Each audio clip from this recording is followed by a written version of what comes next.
A ver, en el mundo inmobiliario hay un mantra que yo creo que conocemos todas, ¿no? Sí, el de ubicación, ubicación, ubicación. Exacto.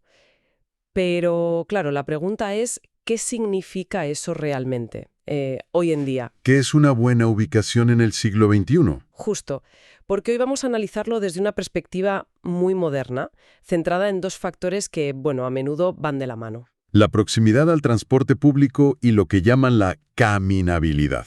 Eso es, ¿qué tan fácil es vivir sin depender todo el rato del coche? Y vamos a ver que esto va mucho, mucho más allá de la simple comodidad. Hoy nos sumergimos en un análisis que revela cómo la planificación urbana puede ser, de hecho, una herramienta de resiliencia económica. Para ello, tenemos sobre la mesa un informe muy detallado de 2013 que hace una especie de autopsia del mercado inmobiliario estadounidense durante la Gran Recesión, entre 2006 y 2011. Y lo complementamos con otro estudio, de 2009, que intenta, literalmente, ponerle un precio a esa comodidad de poder ir andando a los sitios. El objetivo al final es entender cómo estas cosas, como el diseño urbano, no solo define un estilo de vida, sino que puede actuar como un verdadero airbag financiero para las familias. Esa es la idea central. No se trata solo de si es agradable pasear para ir a por el pan. El análisis va a explorar cómo la forma en que construimos las ciudades puede crear estabilidad financiera. Sobre todo cuando las cosas se tuercen. Exacto, sobre todo en tiempos de incertidumbre económica. O sea, cómo el urbanismo puede dar a la gente opciones reales cuando más las necesita. Bien, pues vamos a desglosar esto. Empecemos por ese primer estudio, que se hace una pregunta muy directa. A ver, Durante esa crisis tan dura, entre 2006 y 2011, ¿mantuvieron mejor su valor las viviendas que estaban cerca del transporte público? una pregunta fundamental. Para responderla, el informe analizó 5 áreas metropolitanas muy distintas en Estados Unidos: Boston, Chicago, Minneapolis-St. Paul, Phoenix y San Francisco. Una mezcla interesante, con ciudades con redes de transporte muy antiguas y otras mucho más recientes, ¿no? Justo, para tener una buena comparativa. Y supongo que la respuesta corta es que sí, que aguantaron mejor. Pero, ¿de cuánto estamos hablando? Pues la respuesta fue un sí rotundo, y además muy notable. De media, en todas las regiones estudiadas, el valor de las propiedades en zonas con buen acceso a transporte público, Lo que el informe llama áreas de tránsito, ¿verdad? eso es, pues se comportó, ojo al dato, un 41,6% mejor que el del resto de la región.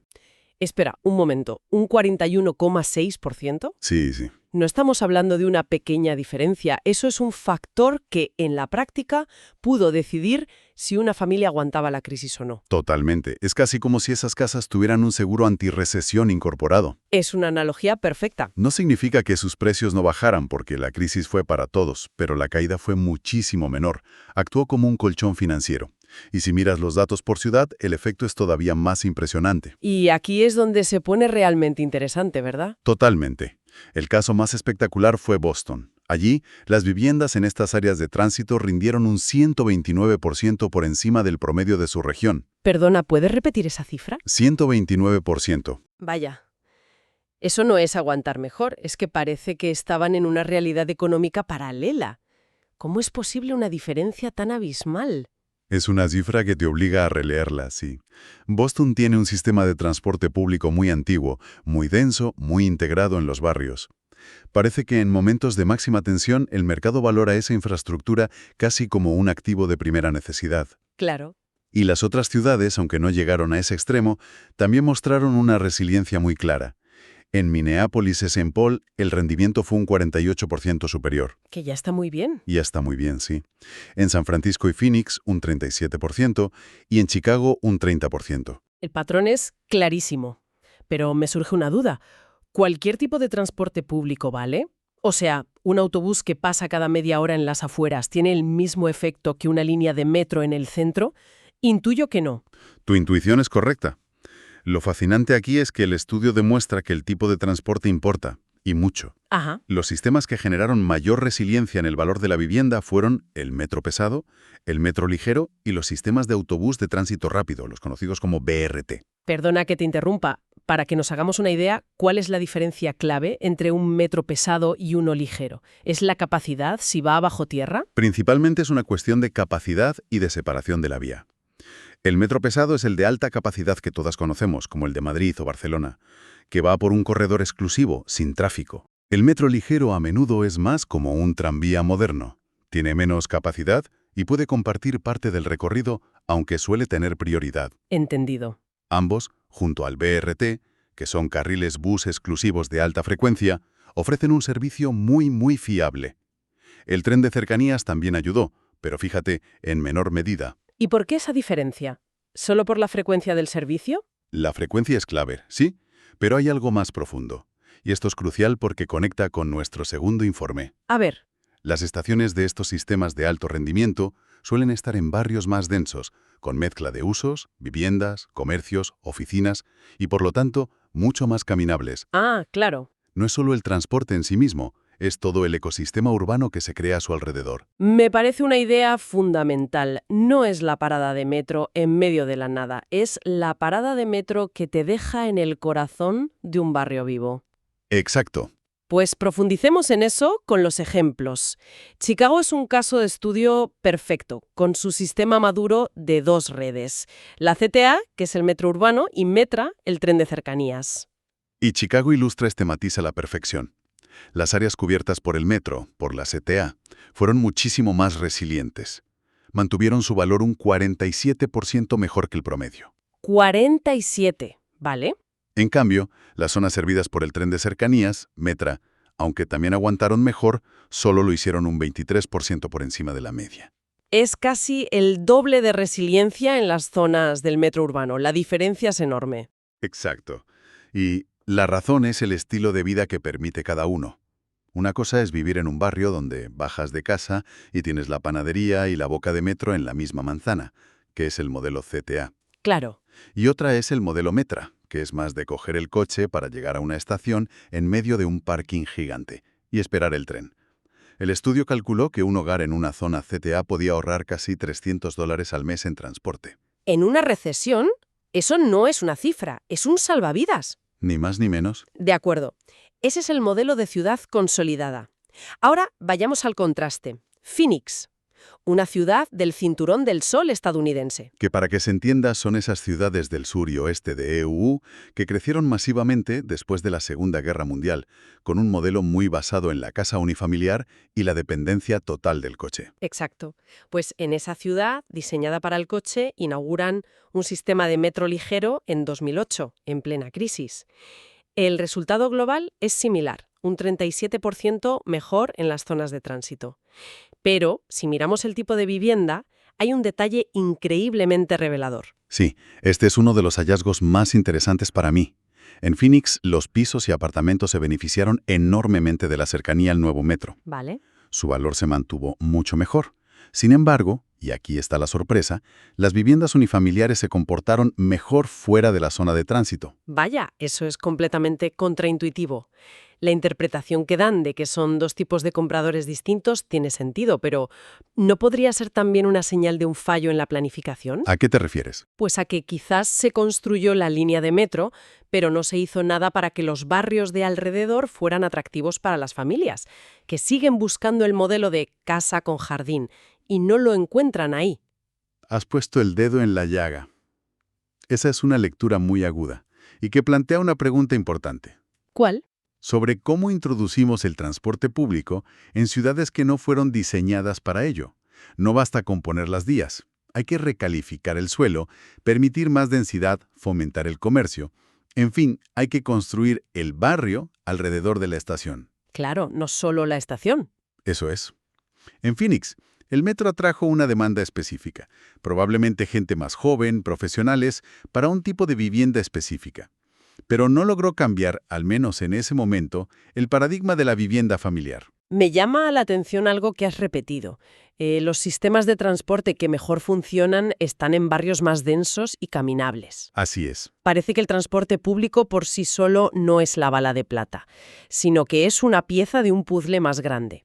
Y de hecho, el segundo informe que tenemos, titulado Walking the Walk, se centra precisamente en eso, en valorar esa otra pieza, el poder ir andando a los sitios. Exacto. Este estudio, de 2009, utiliza un concepto que ahora se ha vuelto muy popular, el Walk Score. ¿Puedes explicarnos brevemente qué es? Claro, es una puntuación que va de 0 a 100 y que mide la accesibilidad a pie de una dirección concreta. ¿Y cómo lo mide? Pues el algoritmo analiza la distancia a 13 categorías de servicios cotidianos: supermercados, cafeterías, parques, colegios, librerías. Lo típico, una puntuación de 90 a 100 es un paraíso para los peatones. No necesitas coche para nada. ¿Y una baja? Por debajo de 50 significa que eres casi completamente dependiente del coche.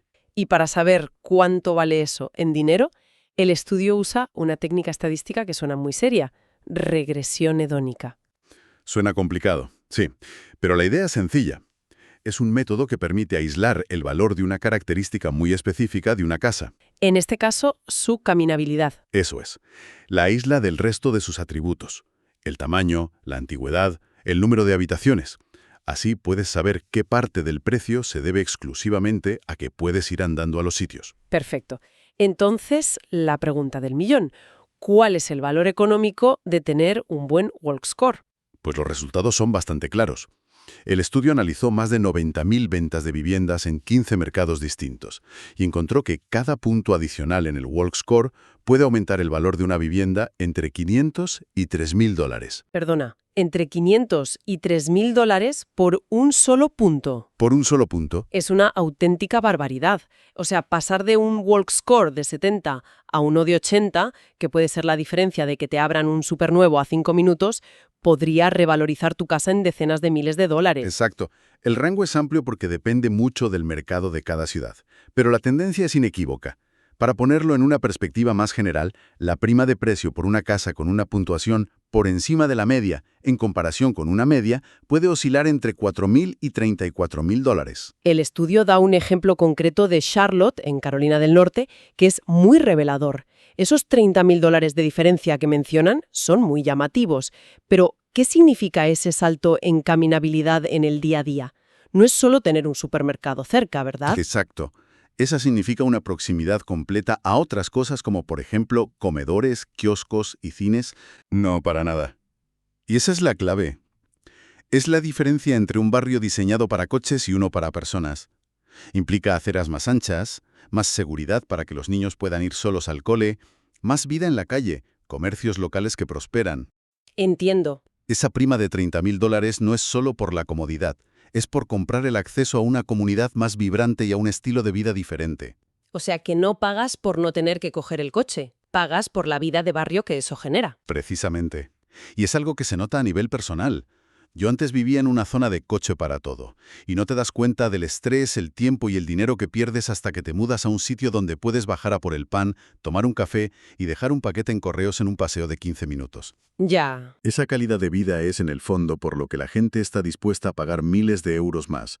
Es un intangible con un precio muy tangible. Entonces, si unimos todas las piezas, por un lado, el primer informe nos dice que la proximidad a un buen transporte público funcionó como un amortiguador financiero durante una de las peores crisis. Un escudo económico, en cierto modo, sí. Y por otro, el segundo informe nos demuestra que una característica común en esas mismas zonas, la caminabilidad, no es solo algo agradable, sino que tiene una prima de precio clara y cuantificable en tiempos normales. Exactamente. La gente está dispuesta a pagar más por ello, tanto en las buenas como en las malas.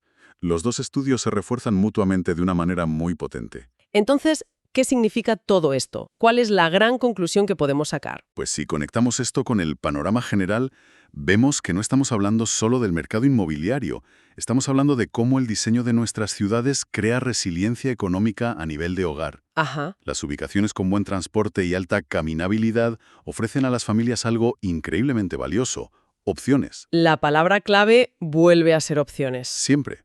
Ofrecen la opción de reducir sus costes de transporte, que para la mayoría de hogares son el segundo gasto más importante después de la vivienda. Claro. Si uno de los miembros de la pareja pierde el trabajo o los ingresos bajan, como pasó masivamente en la recesión, vivir en un lugar donde puedes prescindir de un segundo coche, o incluso del primero, no es un lujo. Es una red de seguridad. Es una red de seguridad financiera.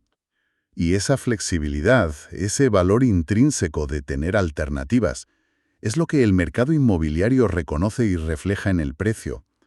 No es solo la comodidad, es la seguridad económica que proporciona. Es una perspectiva muy potente, la verdad. El valor de una casa no está solo en sus ladrillos, sino en las opciones que su ubicación te ofrece para navegar las incertidumbres de la vida.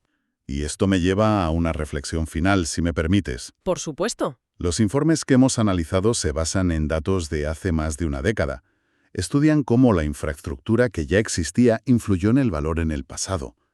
Pero esto abre una pregunta fundamental de cara al futuro, para urbanistas y para cualquiera que esté pensando en comprar una casa. ¿Cuál es esa pregunta? Con los cambios tan profundos que estamos viviendo, el teletrabajo consolidándose, la evolución de la movilidad, los coches eléctricos y, sobre todo, la creciente y urgente preocupación por el cambio climático. Sí. Esa prima de valor que hemos visto por la accesibilidad y la caminabilidad, ¿se mantendrá, se reducirá o por el contrario se convertirá en el factor más determinante del valor a largo plazo de una propiedad? Incluso por encima de lo de siempre. ¿Llegará a superar incluso a marcadores tan tradicionales como los metros cuadrados de la casa o la fama de los colegios de la zona? Bueno, es una idea para reflexionar.